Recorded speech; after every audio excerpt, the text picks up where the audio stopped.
인사부터 해야지. 충현님 안녕하세요. 안녕하세요. 경기대학교 기획교사 설동준이고요. 오늘 이렇게 인터뷰 응해주셔서 감사합니다. 초대해 주셔서 감사합니다. 자, 오늘 충현님 인터뷰를 좀 요청드렸던 건 이제 대안학교를 졸업하고 살아가는 사람들 중에서 나름 자기 색깔을 분명히 가지고 뭔가 자기의 삶을 이렇게 만들어가고 있는 사람들을 좀 인터뷰하고 소개하고 싶어서 충현님께 인터뷰 요청을 드렸어요. 일단은 충현님이 그 접근성 매니저라고 하는 직업을 가지고 있는 걸로 알고 있어요. 사람들한테 좀 생소할 수 있는 직업인 것 같아서 일단은 접근성 매니저가 뭔지 설명을 좀 부탁드릴게요. 네, 저는 일단 조금 다른 주식회사라는 좀 예비사회적 기업을 만들어서 문화기획 베이스의 일들을 좀 하고 있는데요. 문화기획은 지금 좀 다양한 관점으로 문화적으로 해석해서 프로젝트를 만들어내는 어떤 문제의식을 만들어내는 작업이라면 그 중에서 그 문화기획 중에서도 접근성 매니저라는 직업이 최근에 좀 저희가 많이 하고 있는 작업이거든요. 접근성 매니저 혹은 접근성 기획자라고도 불리는 직업인데요.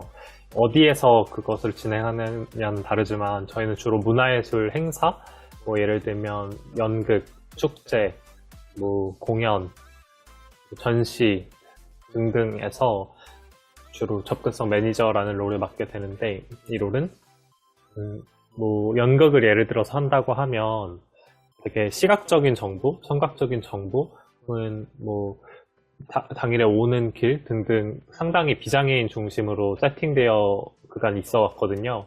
예를 들면 시각장애인도 연극을 당연히 봐야 할 텐데 라는 어떤 문제의식에서 시작된 것이죠. 그래서 시각장애인이 연극을 보려면 어떻게 포스터를 볼 수 있지? 그러면 음성으로 해설할 수 있는 포스터가 필요하겠구나 라는 정보적 측면에서부터 당일날 어떻게 극장을 잘 찾아올 수 있도록 할까, 그러면 그 또 세팅을 이제 좀 하고, 그리고 연극의 어떤 중요한 시각적 요소들을 또 음성으로 뭐 해설할 수도 있고 아니면 촉각으로 직접 만져보는 터치 투어를 세팅할 수도 있고, 뭐 그런 어떤 저희가 대상을 사전에 정하면 그들이 정보를 취득하는 단계부터 실제로 뭐 공연을 오기 위한 예매 단계, 그리고 실제로 오시고 그 공연을 향유하고 돌아가시기까지의 모든 과정을 기획하고 운영하고 설계하고 세팅하는 그런 직업이라고 생각해 주시면 될 것 같습니다.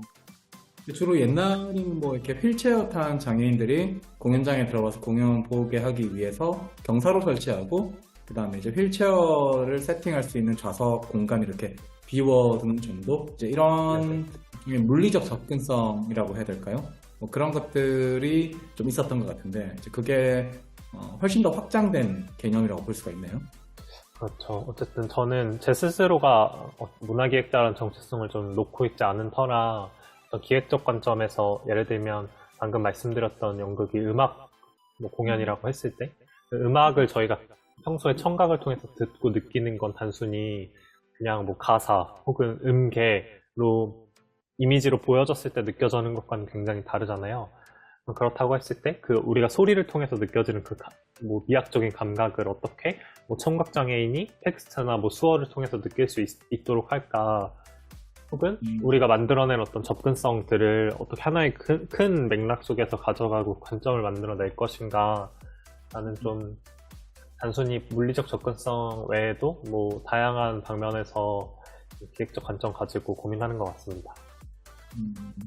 되게 생소한 직업인데 그러면 접근성 매니저로 활동하시는 분들이 한국에 좀 있는 편인가요? 요새 그런 질문을 많이 받는데 그냥 그 접근성 매니저분들끼리 통용하는 말로는 10명 내외이지 않나 이렇게 늘 말하세요. 근데 실제로는 그러니까 접근성 매니저라는 어떤 매니징을 하는 작업을 하고 계신 분들은 실제로 많지 않으신 게 맞고요. 근데 뭐 수어 통역사라던가 혹은 뭐 예술가 중에서 접근성을 고민하고 계신 분이라던가 뭐 디자이너라던가 당사자분들은 훨씬 더 많죠. 근데 이제 이 접근성 매니저라는 직업을 딱 가지고 활동하는 분은 진짜 10명 내외이신 것 같습니다, 아직은. 그러면 충현 씨 같은 경우에는 그 접근성 매니저가 이제 되는 데 있어서 뭐 여러 가지 지식들이 필요하고 또 뭐 노하우 같은 것들을 이제 뭐 배우고 이럴 필요가 있었을 거잖아요. 그 뭐 어떻게 학습하신 거예요? 그냥 혼자서 막 자료 찾아보고 이렇게 학습을 독학을 하신 거예요? 그, 어떻게 접근성 매니저가 되냐라는 질문에 제가 농담 반, 진담 반으로 제일 많이 하는 이유, 그 어떤 대답이 어떻게 살아왔냐가 제일 중요하다 음, 말을 그냥 많이 하는데, 그것은 어떤 감각이냐면, 어떤 윤리적인 고민을 하고 살아가는가, 혹은 소수자성에 대해서 어떤 고민을 해왔고, 어떻게 언어화할 수 있는가, 혹은 어떤 이들을 만나면서 살아왔는가 같은 것들이 실제로 접근성 매니저라는 것이 가져야 하는 되게 중요한 것이거든요. 그러니까 단어 하나를 선택하고 어떤 관점을 만들어내고 실제로 당사자성을 예를 들어서 중요시 여기고 이런 것들이 한순간에 그냥 만들어지는 건 아닌 것 같아요. 그냥 접근성 기획자라는 직업이 지금 상태에선 되게 쌓여있는 게 많지 않고 좀 늘 새로운 길이다 보니까 어떤 생각들을 가지고 살아가고 있는지가 중요하다는 얘기를 많이 하고, 물론 장애에 관련한 지식들도 필요하겠죠. 어떤 유형의 장애들이 있고 그들의 어떤 수치 같은 것들, 실제로 문화를 향유하고 있는 장애인의 수는 몇 명 정도이고, 그게 왜 문화를 향유해야 하고, 이런 언어 할 수 있는 정책적인 부분이나 뭐 장애에 관련한 전문 지식들은 필요하겠지만, 그것이 실제로 작업에 녹여내는 데는 그런 좀, 그러니까 대안학교에서의 경험, 그리고 이후에 제가 대안학교를 토대로 만들어진 공동체에서 만들어진 그 지식들이나 가치관 같은 게 되게 크게 작용했습니다. 그러면 그 충현님께서 대안학교 출신이시잖아요. 그리고 대안학교 이후에 이제 했었던 어떤 활동도 뭐 이런 게 지금의 이제 직업에 큰 영향을 줬다라고 얘기를 해주셨는데 방금 특별하게 뭐 약간 결정적 계기라는 게 있을까요? 그러니까 이런 활동들을 하다가 뭐 아예 이걸 직업으로 삼아봐야겠다 뭐 이렇게 생각을 한다거나 뭐 이런 계기가 있으셨는지 좀 궁금하긴 하네요. 제가 문화기획을 하고 싶었던 이유는 사실 학교 다닐 때 경험이 너무 컸는데, 저희 학교는 더불어가는 배움터 길이라는 이제 경기도 의왕시에 있는 5년제 중고등 대안학교거든요. 이 더불어가는 배움터 길에서 1년에 2번 정도 좀 학생들이 만드는 축제가 있는데, 축제 기획팀에 제가 중학교 2학년에 우연히 들어가고 그걸 준비하는 경험이 저한테 되게 좀 긍정적인 의미로 충격적이었으니까, 너무 되게 내가 뭔가를 동료들과 같이 만들어내고 그게 결과물로 보여지고 어떤 사람들이 그걸 보고 되게 행복해하는 걸 봤던 경험이 되게 강렬했거든요. 그래서 그 뒤로 학교에서도 늘 어떤 기획할 수 있는 일이 있으면 반드시 하고, 그리고 학교 내부에서 이제 고등학교 과정 때는 인턴십을 나가게 되는데, 그것도 축제 기획하는 프린지 페스티벌이라는 페스티벌 사무국으로 갔었어요. 근데 이제 축제 기획만이 아니라 내가 조금 더 구체적으로 어떤 직업을 갖고 싶냐라고 했을 때 문화기획자라는 것을 좀 꿈꾸게 되면서 이렇게 된 거죠. 그리고 제가 좀 고민하면서 말씀드리고 싶었던 게, 사실 대안학교 학생으로서의 삶이 굉장히 소수자성을 가진 삶인 것 같거든요. 당시엔 특히. 지금에 와서는 저는 좀 덜 하지만, 당시에는 당연히 예를 들어서 15살이라 하면 가져야 하는 어떤 삶의 방식과 완전히 달랐으니까, 저는 중학교 졸업장도 받을 수 없고, 저희는 비인가 대안학교였기 때문에, 그리고 뭐 교복도 없고, 그러니까 일단 국가에서 인정하는 학생이 아니라는 것만으로 굉장히 다른 삶이었던 거죠. 그렇기 때문에 자연스럽게 그런 고민들을 했던 것 같아요. 이 사회에서 중심 혹은 주류가 아닌 방식으로 살아가고 있는 이들의 이렇게 좀 몰입할 계기가 많이 좀 있었던 것 같고, 그게 축제 계획이 너무 재밌었고, 이러한 경험들이 좀 합쳐져서 요새도 축제에서 접근성 매니저를 하고 있는 걸까? 뭐 이런 생각도 좀 오늘 그 질문지 받고 좀 했거든요. 그런 경험들이 많이 복합적으로 합쳐진 것 같습니다.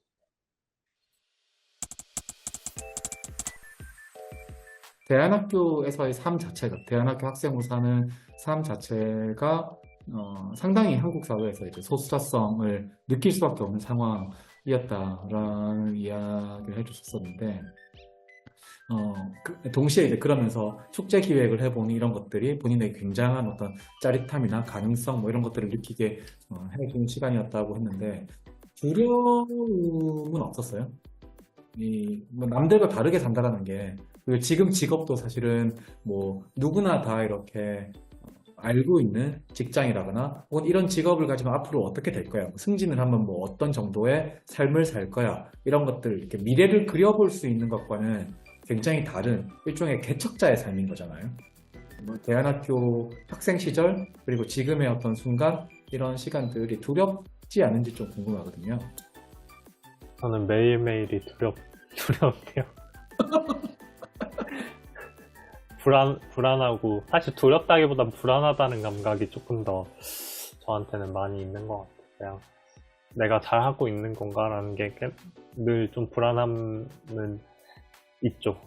근데 그게 대안학교 졸업생이라서라기보다, 혹은 제가 그 불안함 때문에 오히려 지금 하고 있는 일을 하고 있는 것 같아요. 그러니까 살아가는 데 있어서 내가 진짜 하고 싶은 방향성, 그리고 좀 내가 주체적으로 살아갈 수 있는, 내가 버텨낼 수 있는 방향들을 찾기 위한 실험 같은 거를 전 지금도 하고 있다고 생각하거든요. 사실 회사를 만든 것도 대단한 진짜 막 대의가 있어서라기보다는, 이렇게 한번, 그러니까 내가 되게 좋아하는 동료들과 좀 지속 가능한 방식의 단체를 만들어 볼 수 있을까?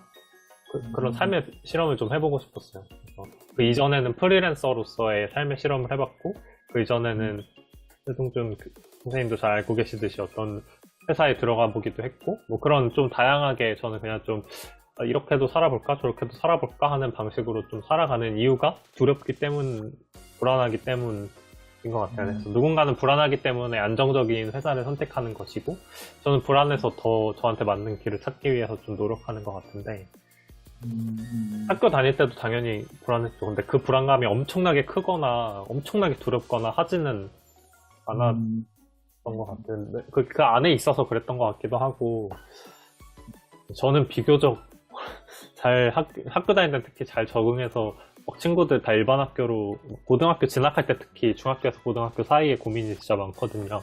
나 일반 학교 갈까? 그런 고민이 진짜 많은데, 저는 그냥 일반 학교 가야 될 이유를 못 찾겠어서 계속 대안학교 쭉 다녔죠. 그러니까 일반 학교 다녔어도 불안했을 것 같아요. 말씀하신 염려하시는 바의 어떤 삶을 살게 되는 대안학교 졸업생들도 당연히 있거든요. 근데 그건 되게 개인의 따로 다른 것 같아요. 그렇죠. 사실 뭐, 예, 그러니까 일종의 편견일 수 있다는 생각이 들어요. 그러니까 대안학교를 졸업하면 불안하지 않으세요? 이렇게 묻지만, 반대로 지금 살고 있는 그냥 메이저한 삶을 따라 사는 건 안 불안하세요라고 물어보면 안 불안하다고 얘기할 사람은 거의 없을 거예요. 문득 좀 궁금해지는 게, 얘기를 듣다 보니까 궁금해지는 게, 어쨌든 중고등 기간에 대안학교를 다녔다라고 하는 건 부모님께서도 나름 이제 충현님께서 대안교육을 받았으면 좋겠다라는 것에 대해서 생각을 하고 또 그걸 지지해 주셨으니까 이제 뭐 대안학교를 다녔을 거고, 그래서 충현님이 지금 이제 살아가고 있는 인생에 대해서도 지지적인 어떤 이렇게 모습을 보여주실 거라고 생각은 하는데, 그래도 좀 궁금하긴 해요. 왜냐하면 대안학교를 보내는 많은 부모들이 사실 내 자녀가 공교육에서 잘 적응을 하지 못하니까 대안학교를 찾는 경우들이 많잖아요. 그리고 어떻게 보면 좀 더 잘 보살펴주는 공간에서 있다가 나중에 그냥 무난하게 살았으면 하는 마음이 압도적으로 많을 것 같아요. 제 생각에는. 네. 이제 충현님의 부모님께서, 충현님이 이제 이런 스타일로도 살아보고 저런 스타일로도 살아보고 뭐 이렇게 살아가는 것에 대해서 어떤 얘기들을 하시는지, 혹은 뭐 이제 어떤 대화들을 나누는지 좀 궁금하거든요. 엄마의 영향이 좀 제가 대안학교를 진학하게 된 데는 엄마의 영향이 좀 컸고요. 아빠보다는. 엄마가 당시에 대안 관련한 삶에 좀 관심이 많아서 저한테 제가 6학년 때죠.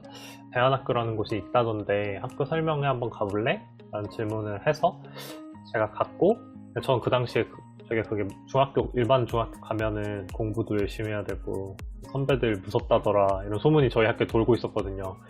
좀 되게 두려운 상태였죠. 근데 이제 그 설명회에 갔더니 선배도 후배한테 막대하고 후배도 선배한테 막대하는 어떤 그런 현장이 벌어지고 있었어요. 그러니까 선배들하고 대화할 시간이 있었는데 서로 막 놀리고 난리도 아니더라고요.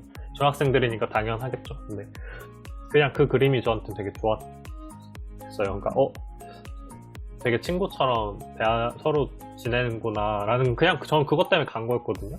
진짜 그거 하나 보고 갔던 건데 사실 초등학교 6학년 때 그것보다 중요한 건 저한테는 없었으니까 갔었고, 대안학교 부모마다 이제 말씀하셨던 어떤 일반 학교에서 좀 적응하기 어려울 것 같아서 보내는 경우도 있고, 아니면 진짜로 대안 쪽 삶을 살길 바래서 혹은 아이의 선택에 철저히 존중하기 때문에 보내고 뭐 이런 경우들도 있는데, 저희 부모님은 또 욕심이 없진 않거든요. 그러니까 어떤 의미의 엘리트적인 삶을 바라시는 것 같다는 생각도 좀 해요. 그러니까 대안적으로 좀 그 사이에 있어요. 그러니까 대안적 엘리트도 아니고 그냥 엘리트도 아닌데, 예를 들면 제가 프리랜서로 막 사는 것보다 회사를 만드는 걸 훨씬 좋아하세요.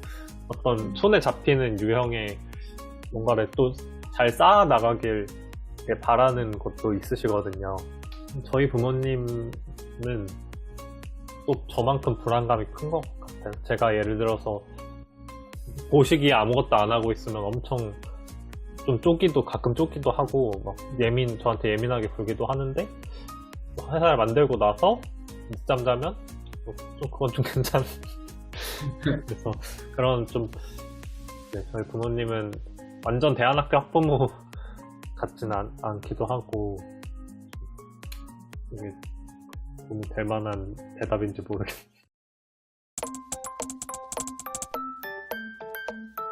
대안학교에서 이제 했었던 여러 가지 경험들 중에서 충현님이 지금 이렇게 사는 데 있어서 힘이 드는 경험이 있나요? 이런 것들의 경험이 나를 지금 좀 지탱해주고 있구나, 이런 게 혹시 있을까요? 사실 제일 큰 거는 그 공동체에 아직도 소속돼 있거든요. 그러니까 그게 학교 졸업한 지 이제 딱 10년이 됐는데, 졸업하고 나서 그 안에서 협동조합을 만들어서 졸업생들 혹은 지역의 청년들 기반으로 활동하고, 거기에서 엄청나게 이제 많은 막 대화들과 활동들 하면서 제가 많이 성장했고, 제 지금의 생각들이 많이 그 당시에 결정이 됐던 것 같고, 그리고 거기에 있던 저랑 그러니까 중학교 1학년 때부터 친구였던 이하고 지금 회사도 같이 만들었거든요. 그 대안학교는 워낙에 학생 수가 적다 보니까 5년 동안 같은 반에서 이제 똑같은 애들하고 저희 반에 15명으로 학교에서 제일 많았는데, 반 학생이. 근데도 이제 어쨌든 5년 동안 15명하고만 지내다 보니까 그 끈적하게 함께하는 경험이, 그리고 그때 만났던 친구들하고 지금도 엄청 자주 만나면서 제 일상을 좀 환기하는 시간을 많이 가지고, 그런 것들이 제일 생각은 나고, 학교 다녔던 건, 그러니까 저한테는 솔직히 그런 것 같아요. 그러니까 학교 수업들은 막 그렇게 기억나진 않아요. 그냥 그런 거 기억나요. 점심시간에 그 학교 소파에 10명이서 누워 있었던 거, 막 서로 놀리고 막 같이 애들이랑 여행 갔던 거, 그런 거 많이 생각나는 거. 대안학교를 지금 다니고 있는 청소년, 혹은 대안학교에 다녀볼까?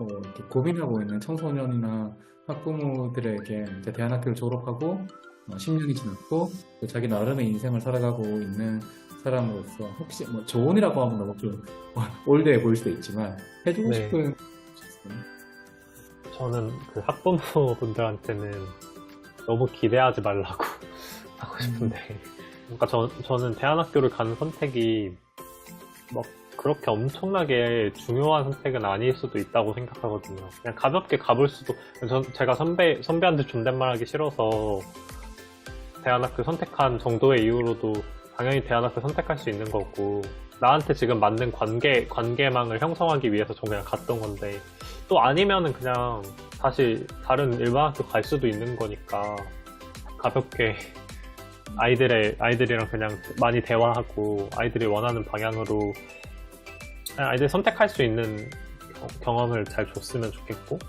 그게 결국에 대안학교를 가는 이유인 것 같아요. 아이들이 선택할 기회를 계속해서 만들어주는 거.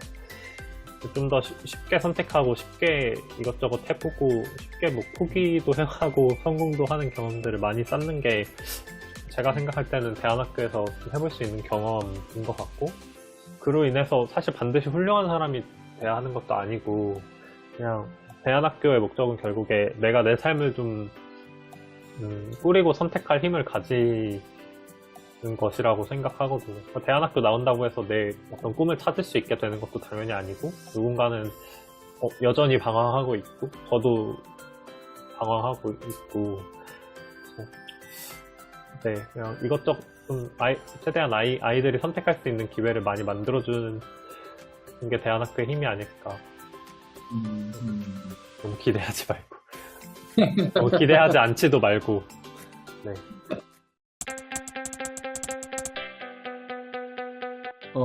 이거는 이제 뭐 마지막 질문일 텐데요. 그러니까 사실 저는 뭐 이제 충현님 나름 오랜 시간 인연을 이제 가져오고 있고, 충현님의 삶을 보면서 좀 멋있고 대단하다 뭐 이런 생각을 하기도 해요.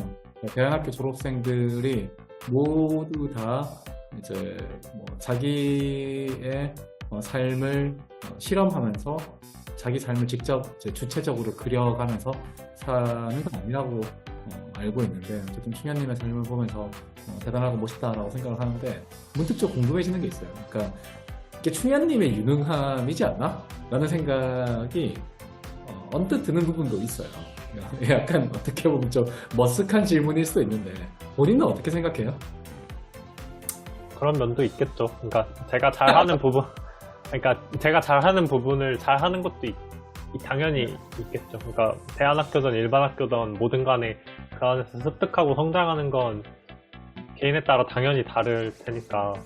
근데 이제 저도 사실 누군가가 보기에는 되게, 그러니까 밖에서 보기엔 제가 되게 뭐 선명하게 제 삶을 꾸려나가는 것처럼 보시는 경우가 많은데, 되게 진짜 불안하거든요.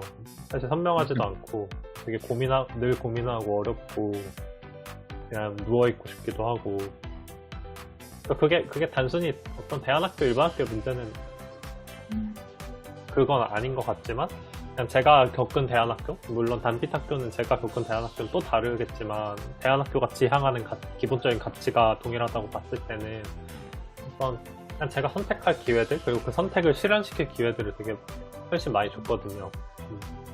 그게 일반 학교하고 그냥 차이였던 것 같고, 그냥 그게 저한테 지금 어쨌든 삶을 실험하기 위한 어떤 뭐 이전에 해보니까 이래도 괜찮던데? 뭐 그리고 실패해도 뭐 딴 거 그냥 또 해보지 같은 생각들을 그려주는 데는 도움이 좀 당연히 됐던 것 같아요.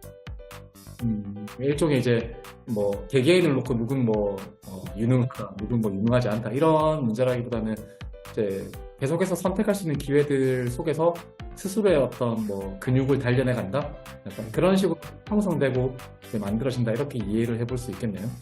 네, 그 방식이 저한테는 맞았던 것 같아요. 근데 이제 그게 맞지 않는 경우는 당연히 있고, 뭐 그러면 또 그들은 또 그들의 삶을 찾아갈 수 있도록 사실 대안학교에서 고민 같이 해주는다고 생각하거든요. 그리고 그래도 안 되면 일반 학교로 갈 수도 있는 거고, 혹은 홈스쿨링을 할 수도 있고, 각자의 유능함을 좀 잘 찾아가도록 도와주지 않나. 그게 일반 학교가 아니라 대안학교의 존재 이유 아닌가 싶습니다. 알겠습니다. 한 30분 정도 이렇게 이야기를 했는데, 오랫동안 알고 지냈다고 생각했는데 또 오늘 얘기하다 보니까 또 새로운 그렇고, 인터뷰 응해주셔서 감사하고, 조만간에 오프라인에서 한번 보는 걸로 해요. 네, 언제든 또 필요한 거 있으면 알려주세요, 동수.